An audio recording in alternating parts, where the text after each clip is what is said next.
أعوذ بالله من الشيطان الرجيم. بسم الله الرحمن الرحيم.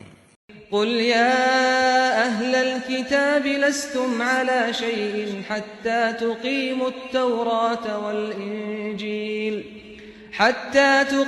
التوراة والإنجيل وما أنزل إليكم من ربكم وليزيدن كثيرا منهم ما أنزل إليك من ربك طغيانا وكفرا فلا تأس على القوم الكافرين.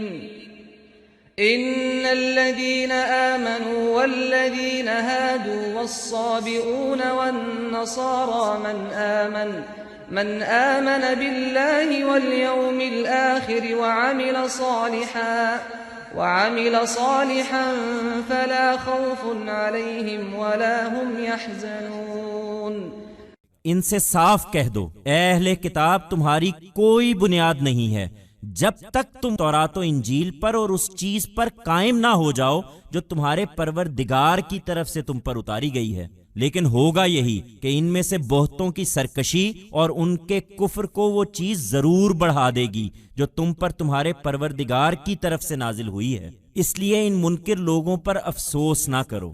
حقیقت یہ ہے کہ خدا کی نجات پر کسی کا اجارہ نہیں ہے، لہٰذا جو مسلمان ہیں اور جو ان سے پہلے یہودی ہوئے اور جو سابی اور نصارہ کہلاتے ہیں، ان میں سے جو لوگ بھی اللہ پر ایمان لائے ہیں اور قیامت کے دن پر ایمان لائے ہیں اور جنہوں نے نیک عمل کیے ہیں، ان کے لیے نہ خدا کے حضور میں کوئی اندیشہ ہوگا اور نہ وہ کبھی غم زدہ ہوں گے۔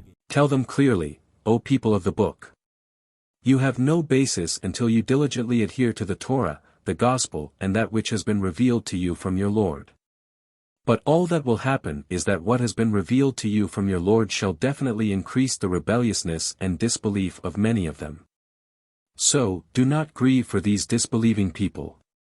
In reality, no one has any monopoly of attaining salvation from God, hence, those who are Muslims and those, before them, who became Jews and those who are called the Sabaeans and the Nazarenes, whoever among them have believed in God and in the last day and who have done righteous deeds, for them there shall be nothing to fear, in the presence of God, nor shall they ever grieve.